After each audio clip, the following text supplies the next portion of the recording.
If anyone thinks that all of this just glides by endlessly without any political consequence, I'd just say, raise your eyes a little and look to the continent. They're offering people the best chance they'll ever have in their lives to get to civilization, or civilization to get to them. Some people wished for chaos, only to be proven wrong along the way. I've no particular desire for the worst things I diagnose and worry about happening, coming to be. I mean, I think there are some people who are so incredibly narcissistic that they would rather the world went to hell as they predicted than they would prove wrong along the way. We pretend that the opposite in reverse is not going to have any implications and consequences. And yet we pretend that the opposite in reverse is not very interesting, not going to have any implications and not have any consequences. It's all going to keep going on. I just don't think it will. Murray wishes more people could take the attitude that he has taken throughout his life. And when people rail against things like this city we're sitting in, think that it epitomizes capitalism and patriarchy, racism, more and more, I wish more people could take the attitude that I've taken throughout my life to these things, which is, you don't have to be tub-thumping, you don't have to be a wild flag-waving patriot or anything like that. Murray urges that your attitude should be gratitude. But your attitude should be gratitude. I mean, it's not as if this is nothing. The city we're sitting in is enough. Actually, it's only in London and in Scotland that people were more likely to say that immigration has a positive impact. So the lighter the colour here, the less supportive people are of immigration. You see that band here, Northern Ireland not included in this survey. Reform is the only party seen as honest about immigration views. But the poll also revealed deep political distrust among the public. 52% of people said they think Labour aren't telling the truth about what they really think about immigration. Not much better for the Conservatives, only 49% here, so not a big difference, saying the same thing about them. The Lib Dems doing slightly better, maybe they spelled it out better. But every region, every demographic distrusted the main two parties here on this point. The exception here, Reform UK, the only party people think are telling the truth about their views on immigration. 60%, big number, agree the party was saying what it genuinely thought. That doesn't mean they necessarily agree with the public, but they do think they're saying what they think. And the people don't really trust the main two parties to follow through on their promises. People thought that immigration would increase under both a Labour, that's what they're talking about here, and under the Conservative government, whatever it is, despite believing that the policies of the parties is to reduce it. And finally, respondents also thought that cutting immigration would have a negative impact on the NHS, on hospitality, and on social care, but a positive impact here on housing and the housing crisis. So how do we take all that together? Well, the public understands that cutting immigration would hurt those very important sectors. So does it want politicians to be honest about that and cut immigration anyway? Or does it want to do the same things as the parties are doing, saying that immigration is too high, but to avoid damaging those sectors, keep it high while still complaining? Murray urges us to live the good life we fought for until yesterday. My own view is that it should partly be done by living the life that we thought to be a good life until yesterday.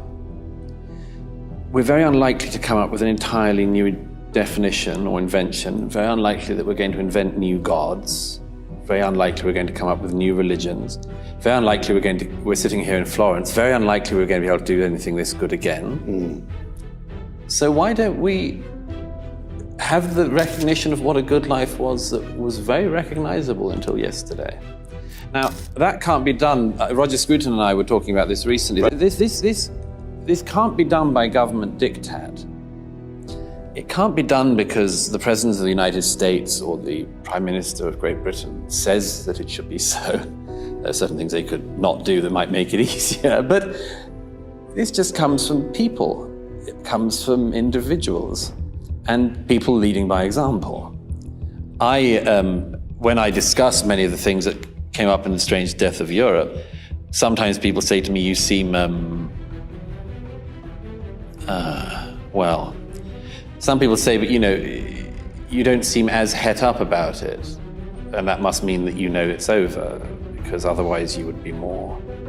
Yes, there's a difference between fighting. fight and resignation. Yes. There's a difference between those two. And you work out, don't you, as an adult, what it's worth wasting yourself on, and what points you should keep making, and when you've made them enough, and when you've hit your head against that wall enough, and you just have to work it out. And I've said everything I can to try to warn my fellow countrymen and Europeans and Americans and others who've taken the book to heart of what I think is happening.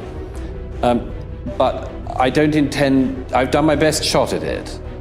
And my own view is that after that, you have to live the life that you ought to live in the civilization you enjoy. And you see, it's more than enjoyment, obviously, isn't it? One of the problems, one of the things I wish one could communicate better to people is that all the things that they think are excluding people are not. They're offering people the best chance they'll ever have in their lives. I think at minimum, the UK will probably manage to overtake Canada as worst performing developed country over the next 4 decades. The man who orchestrated Britain's controversial exit from the European Union is now spearheading a sweeping reform movement. So I think that makes Britain singular and worthy of tremendous admiration. Reform seeks to revive the spirit of classic liberalism and unite the moderate right, challenging the dominance of contemporary political extremes. Nigel Farage, who is the man who took Great Britain out of the European Union with Brexit, and who now runs a political party in the UK called Reform. The true essence of identity needs to be reclaimed and realigned, challenging prevailing notions that have distorted its meaning. The aim of Reform is to shake the conservatives up, let's say, and return the classic liberals and the moderate right to something approximating, what would you say, an orientation that's actually based on the fundamental principles of Western civilization itself. British common law intriguingly transformed biblical narratives into practical governance, blending ancient religious stories with modern legal frameworks. Judeo-Christianity at the bottom, the democracy that emerges out of that as a consequence of the concept of the sovereignty and divine import of the individual, the family above that, the community, the city, the state, the nation, under God, that entire subsidiary structure, to return to an orientation that makes that primary and the foundation of identity itself. According to Jordan, British common law stands as a monumental achievement, embodying centuries of legal evolution and intellectual triumph. It probably did the most effective job of any modern state of translating the narrative structure of the Judeo-Christian biblical corpus into policy. And it did that partly explicitly in its parliamentary structure, but it also did it even more wisely with its common law tradition. If globalist liberals have overtaken conservatives, what hidden agendas lurk in the shadows of the Labour Party? I mean, English common law is a complete bloody miracle. Bottom-up law. I mean, God, what a phenomenal accomplishment. I'm watching with apprehension as the UK populace wanders over the brink, going to elect a Labour government in all likelihood. Self-governance promises to distill Britain's collective thoughts and aspirations, crystallizing the nation's true desires amidst external influences. This concerns me a lot, because if the Conservatives have been overrun by globalist liberals with a progressive agenda, I can't imagine who's lurking in the background on the Labour side. Well, I can imagine because I worked in universities, so I actually know exactly who's lurking in the background. And so I'm very apprehensive about what a Labour government will do to the UK. Jordan claims that the UK will probably manage to overtake Canada as the worst performing developed country. And the hopes and aspirations of those that voted for them, and I gave them considerable help with that victory, the thoughts and aspirations were that with self-government, the numbers coming into Britain would reduce. With self-government, illegal immigration could be effectively dealt with. And another crucial group, 5.5 million men and women running small businesses, acting as sole traders, believed that the massive regulatory rule book that had been put on top of everybody, taking away their time, their effort, that could be reduced so that we could encourage entrepreneurship. We could encourage real economic growth. And so the Conservatives were riding on the crest of a wave, and many said, well, Boris Johnson will be Prime Minister for 15 years. And what has happened over the last 5 years, in my view, is they have betrayed all of those hopes in absolutely every way. Elected as Conservatives, but they've governed as metropolitan Liberals. They introduced net zero policies. So insane was some of it that Boris even suggested that we take out of production 30% of our farmland and rewild it. When it came to getting rid of regulations, basically nothing was done. In fact, arguably, for many sectors, they're now living under more bureaucratic control now than they were as members of the European Union. The government abandoned plans to turn legislation into asylum centres. I think it'll be catastrophic. I believe that Labour, like the socialist parties in Canada, is absolutely overwhelmed by the diversity, equity, and inclusivity, victimizer narrative types. And that even if Starmer himself has any sense, which I doubt, the probability that his minions will lay waste to the UK it's certain in my estimation. There's so much behind the scene tyrannizing going on in the name of hypothetical utopian progress that it's almost unimaginable. The CCTVs in the ULEZ zones are a great example of that, and everything that's happened in London under Sadiq Khan, who's like poster boy for ideologically addled globalist utopians. And if the Labour gets in, and I can understand why the citizens of the UK are hungry for a change, if Labour gets in, it's like Venezuela, here we come. I think at minimum, the UK will probably manage to overtake Canada as worst performing developed country over the next 4 decades if they're foolish enough to elect a Labour government. And that's quite a, what would you say, an opponent to overcome, given the state of our leadership in Canada. These English politicians, they speak separately from people. This is a situation in Ireland that's been developing probably since November 2022, when the government here decided to abandon all planning legislation, allow office buildings to be turned into asylum centres, mainly for single males in the 18 to 30 kind of category, and impose those centres into mainly working class communities which are already devoid of any real services and are abandoned in general by the political and NGO class. And we have in Ireland now a country that's run by politicians who are more interested in what their European masters think of them than they are about the Irish people. We've a political and NGO class which is beholden to woke liberalism. And we have, you wouldn't believe, in this country, 33,000 NGOs who receive 6.5 billion euro per year and employ around 200,000 people to lobby government. And the big one is legal immigration. And just to give people some context on this, in the late 1940s, it was very much felt that we owed a huge debt to the British Empire, British Commonwealth, because in 2 world, 40% of the contribution came from the Commonwealth. Canada, of course, your home country, being one of the most remarkable of them. And so began legal immigration from the West Indies and elsewhere. And it ran all through the late 40s, the 50s, the 60s, the 70s, the 80s, the 90s, right up until Tony Blair got in. It ran all through that period with a net migration level of 30 to 40,000 people a year. Murray is worried about the United Kingdom in these circumstances. Mikey, how does this happen? We've got an audience here yesterday, over the weekend and today who are looking at this and saying this wouldn't be allowed to happen in England.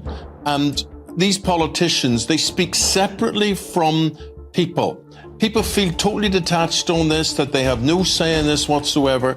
How does this situation come about that the politicians are so out of touch?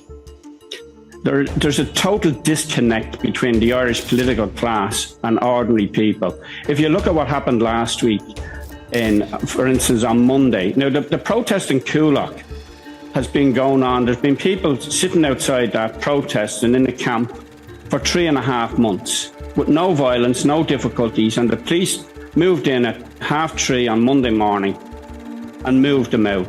And that led to some difficulties during the day, and there was a JCB digger burnt out. But what exacerbated the situation was that the Gardaí, and the people who are doing what they call rioting, and you come from the North, Eamon, the rioting in Dublin, wouldn't even merit the name riot in Belfast. The woke liberals claim migration is essential for the health service. I built that process of making plans and generating visions into my life for a very, very long time. We developed software to help people do that. There's a site called selfauthoring.com that helps people elaborate out a future vision, for example. And so it's something I do on a very regular basis. The other thing that's happened to you in the last, since we last spoke to each other, is you've become a grandfather again. The daughter Michaela gave birth to a little boy, George. Lovely picture that our viewers are now seeing, all of you together. Let me ask you, Jordan, you've spoken a lot about being a father, about parenting. What's the difference between being a father and a grandfather? Well, I think what's the colloquial way of dealing with that? As a grandparent, you have all the pleasures and none of the pitfalls, essentially. You can stand back farther. You can be just more pure fun as well, because the primary responsibility for disciplinary interventions, at least in principle, has been devolved to your children. And then it's very interesting to watch them do that too. And it's reasonable for you to take a back seat because, well, it's now your children's responsibility to deal with their children, and you can stand in the background and be good fun and wise counsel, and that's a very good deal. Let me ask you about the future of the world. If you look at the last 50 years, the rate of progress, the change has been so extraordinary. Jordan warns of the havoc a Labour government could wreak on the UK.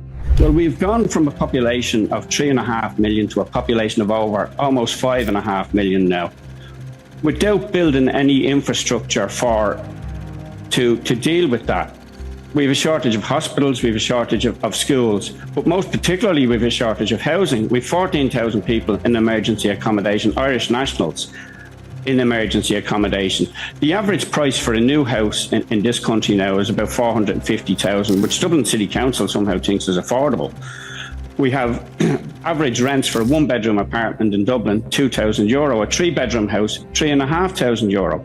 And the woke liberals will tell us, oh, well, we need migration to run the health service. Well, if we didn't increase the population the way we did, the health service wouldn't be under the strains it's under. And also, our own doctors and nurses are being forced to emigrate because they can't afford to live here. Yeah, so true. If they could stay, we wouldn't need to import the people. But we've a class that believe, and they talk about international obligations and the law.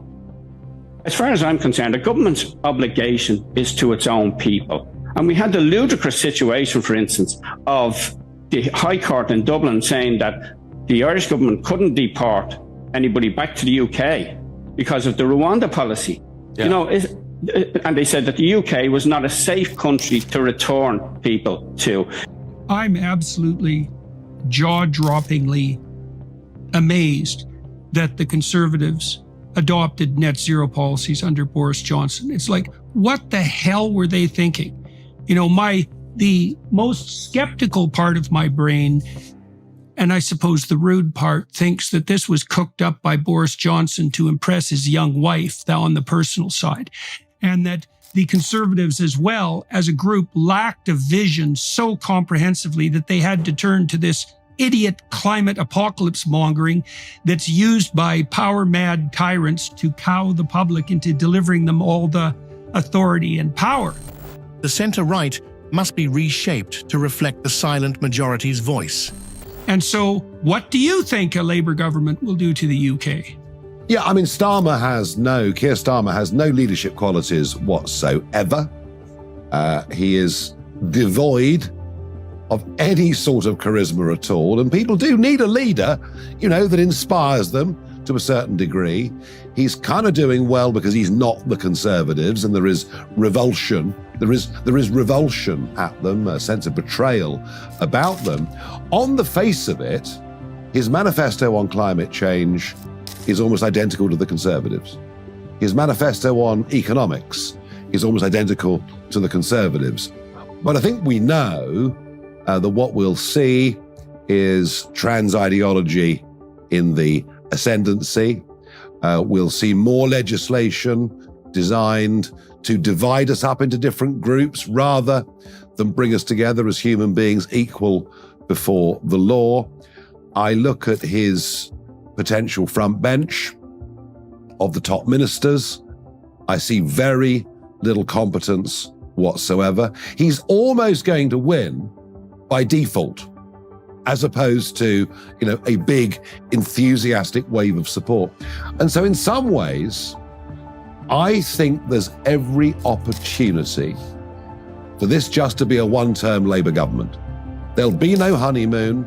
There'll be no sort of after-victory glow. He faces a big set of problems. The ones I mentioned earlier, the population explosion, the fact our public services don't work, the fact young people can't get a house and even their rents take up over half of their income. And he won't have the solutions to any of it. He's campaigning on a slogan of change, but actually it'll be more of the same, just ever so slightly worse. Anti-oppression activists in the US decry UK colonialists due to the UK's success.